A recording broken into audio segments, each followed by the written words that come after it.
కుత్బుల్లాపూర్ నియోజకవర్గం కోంపల్లిలో నిర్వహించిన జోగినిపల్లి శ్రీనివాసరావు దశదిన కర్మ కార్యక్రమానికి మాజీ సీఎం కేసీఆర్ హాజరయ్యారు. శ్రీనివాసరావు చిత్రపటానికి నివాళులర్పించిన కేసీఆర్ కుటుంబ సభ్యులను పరామర్శించి ఓదార్చారు. కుత్బుల్లాపూర్ నియోజకవర్గంలోని కొత్తపల్లిలో జోగినిపల్లి శ్రీనివాసరావు పెద్ద కర్మ కార్యక్రమం నిర్వహించారు. కొత్తపల్లిలోని ఓ ప్రైవేట్ ఫంక్షన్ హాల్లో జరిగిన ఈ కార్యక్రమానికి మాజీ ముఖ్యమంత్రి కేసీఆర్ హాజరయ్యారు. ఈ సందర్భంగా జోగినిపల్లి శ్రీనివాసరావు చిత్రపటానికి కేసీఆర్ పూలమాలలు వేసి నివాళులర్పించారు. అనంతరం ఆయన కుటుంబ సభ్యులను పరామర్శించి ఓదార్చారు. శ్రీనివాసరావు మృతి పట్ల సంతాపం వ్యక్తం చేస్తూ కుటుంబ సభ్యులకు తన ప్రగాఢ సానుభూతి తెలిపారు.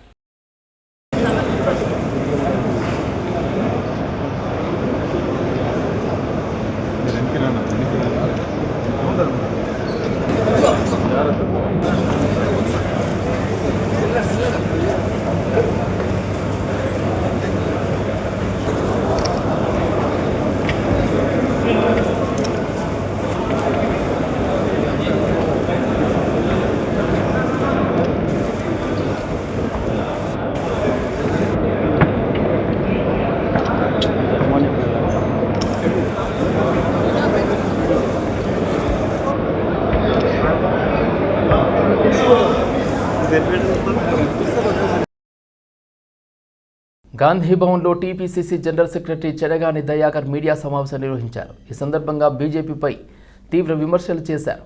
పేపర్ లీకేజీల అంశంపై ప్రస్తావిస్తూ విద్యార్థుల జీవితాలతో చెలగాటమాడింది ఎవరంటూ బీజేపీ నేత రామచంద్రరావును ప్రశ్నించారు. తెలంగాణలో తమ ప్రభుత్వం ఉన్నతమైన విద్యను అభ్యసించేందుకు చర్యలు తీసుకుంటుందని దయాకర్ తెలిపారు. ప్రభుత్వ పాఠశాలలు, హాస్టళ్లలో సీటు దొరకని పరిస్థితి ఉందని పేర్కొన్నారు. ఆరుట్ల పాఠశాలకు వెళ్లి పరిస్థితిని పరిశీలించాలని రామచంద్రరావుకు సూచించారు. బీజేపీ రామచంద్రరావు ఇవాళ ఫీజు బకాయి బీజేపీ లడాయి అని ఒక దీక్ష చేయడాన్ని మేము తీవ్రంగా స్పందిస్తా ఉన్నాం.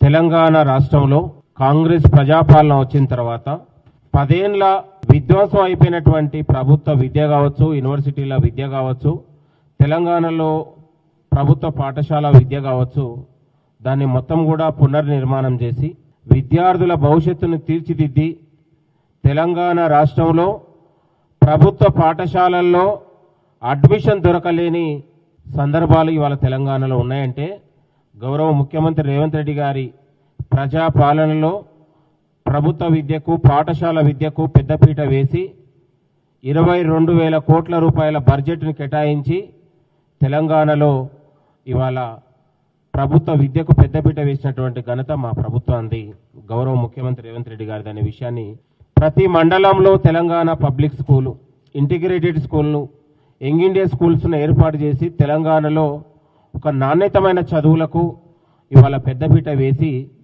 ఇవాళ 10 ఏళ్లలో విధ్వంసం అయిపోయిన తెలంగాణను పునర్నిర్మాణం దిశగా ముఖ్యమంత్రి గారు తీసుకెళ్తా ఉన్నారు. ఆటో కార్మికుల సంఘాల డిమాండ్ల పట్ల తెలంగాణ ప్రభుత్వం సానుకూలంగా ఉందని మంత్రి పొన్నాం ప్రభాకర్ తెలిపారు. తమ సమస్యల పరిష్కారం కోసం సమ్మె చేపట్టాల్సిన ఆటో కార్మిక సంఘాలు సమ్మెను విరమించుకోవడం పట్ల మంత్రి ధన్యవాదాలు తెలిపారు.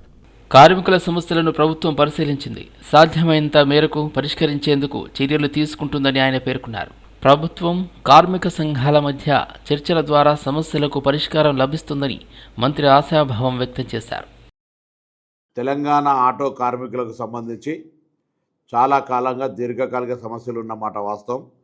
వాటిని గతంలో కూడా పరిష్కరిస్తామని చెప్పి దాని తదుపరి పని ఒత్తిళ్ల వల్ల వాళ్ళు మేము మళ్ళీ సమన్వయం కాకుండా పరిష్కారం కాలేదు.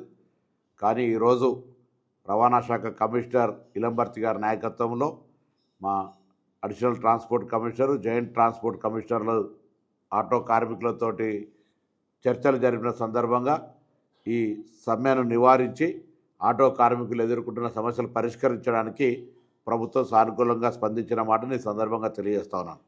ముఖ్యంగా ఒక అపోహ తెలంగాణ ఆటో కార్మికులు యాజమాన్ల మధ్యలో ఇబ్బంది కలిగింది. ఆర్టీసీ ఈవీ ఆటోలు కొంటుందనే ఒక దుష్ప్రచారం జరిగింది. అది అవాస్తవం. ఎక్కడ కూడా అటువంటి చర్చ కూడా జరగలేదు. మేము లాస్ట్ మైల్ కనెక్టివిటీ కావాలంటున్నాం తప్ప ఆటోలు ఆర్టీసీ ఎప్పుడు కొనుగోలు చేసే ప్రస్తావన రాదు అనేటువంటి మాటను మనవి చేసినాం.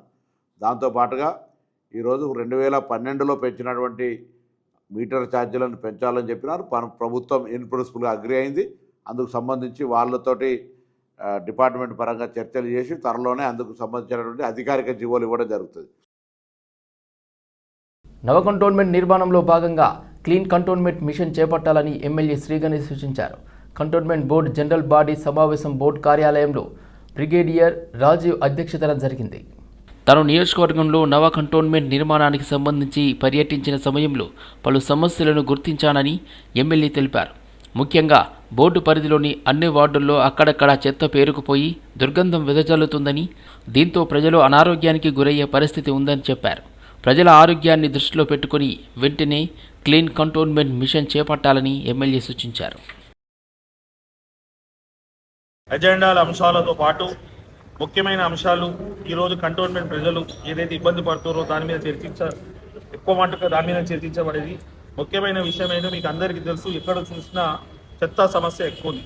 చెత్త క్లీన్ అయితే లేదు, చెత్త ఎక్కడ చూసినా అలా ఉందని చెప్తారు. దానికి ఒక మిషన్ లాగా నేను ఒక సజెషన్ ఏమి ఇచ్చానంటే కంటోన్మెంట్ క్లీన్ కంటోన్మెంట్ మిషన్ అని ఒకటి తీసుకున్నాము. దానికి బ్రిగేడియర్ గారు సిఓ గారు ఒప్పుకున్నారు.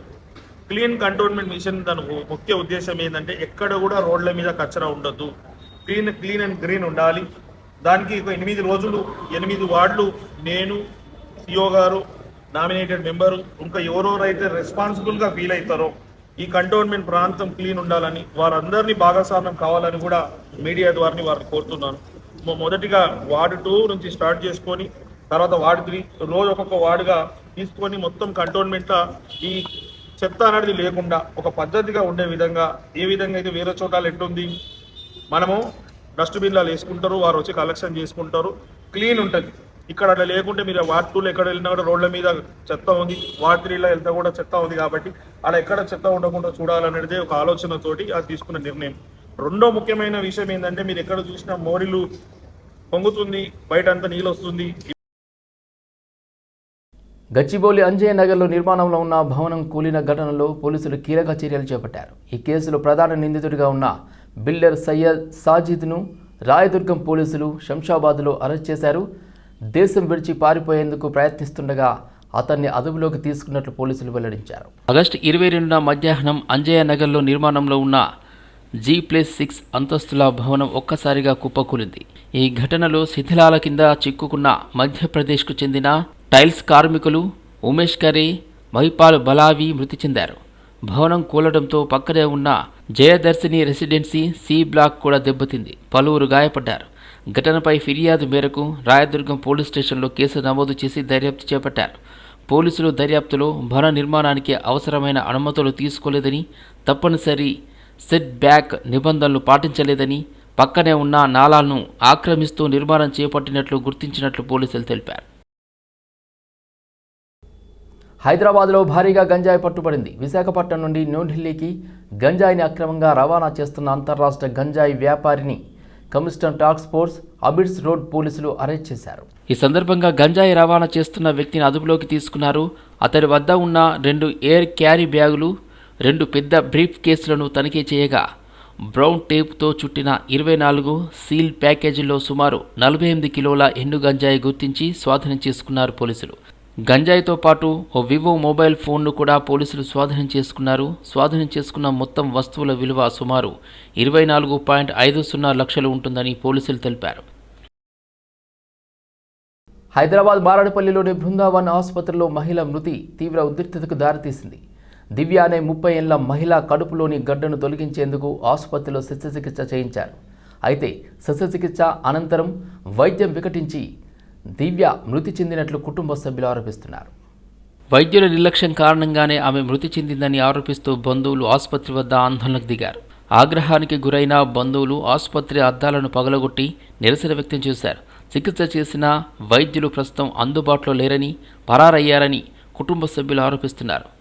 దివ్య మృతికి అసలు కారణం ఏమిటి, వైద్యంలో నిర్లక్ష్యం జరిగిందా అనే అంశాలపై పూర్తి వివరాలు తెలియాల్సి ఉంది.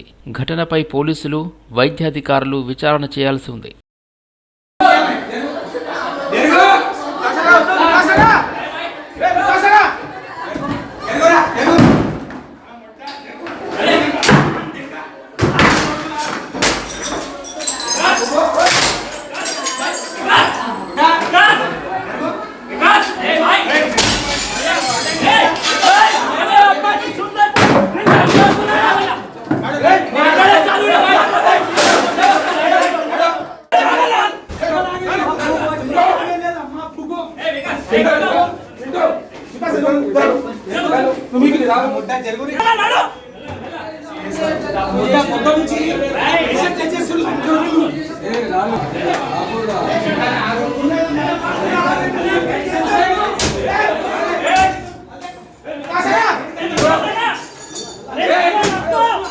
అరగంటలో అయిపోయి ఆపరేషన్ అది. మీరు దానికి మీరు చేసిన ల్యాప్రోస్కోపిక్ తప్పు అయింది, ఆమెతో తప్పు జరిగింది. ఆ తప్పుని కప్పించుకోవడానికి ఏం చేసిండ్రు, 3 గంటలు వేస్ట్ చేసి వాళ్ళ దగ్గర ప్రిపేర్గా లేరు వాళ్ళు.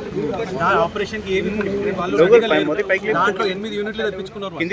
అది ఎక్కడో 9 o'clock 10 o'clock అయిపోయినట్టుంది. ఆ కంట్రోల్ చేయలేరు వాళ్ళు. మీరు ఆ ఆపరేషన్ థియేటర్ చూస్తే తెలుస్తుంది సార్ ఆ సిచ్యువేషన్. మీరు మార్నింగే సార్, మార్నింగ్ 8 o'clock అడ్మిట్ అయింది. నిన్ననే నైట్ ఏదంటే పొద్దున మరి టైంకి ఉండాలని చెప్పి రావడమే, వేరే ఏమీ లేదు. She very healthy. మేము ఒక ప్రెగ్నెన్సీ కోసం వచ్చిన దానికి అనవసరంగా బాడీ ఇచ్చినట్టు ఉంది. మాకు ఇంత అన్యాయం ఏడలేదు. మాది ఏంటంటే సార్, ఆమె చేసిన నిర్లక్ష్యము ప్లస్ ఆమె చేసిన తప్పు ఆమె ఒప్పుకొని ఆమె కరెక్ట్గా చెప్తే అది కరెక్ట్. చెప్పండి అని అంటే ఏం లేదు మేడం, బ్లడ్ లీక్ అవుతుంది, అది స్టాప్ చేస్తున్నాం. అది పంచర్ అయింది, దాన్ని కవర్ చేస్తున్నాం. అది ఇంకా బ్లడ్ కావాలంటే బ్లడ్ ఎంతనన్నా కానివ్వండి మేము చేస్తాం. మాకు మా పాప కావాలి. దివ్య కాచిగూడ నుంచి వచ్చినాం ఇక్కడికి పిల్లలు. సరే అనేది క్లియర్గా చెప్పాలి కదా, క్లియర్గా కూడా చెప్పలేదు.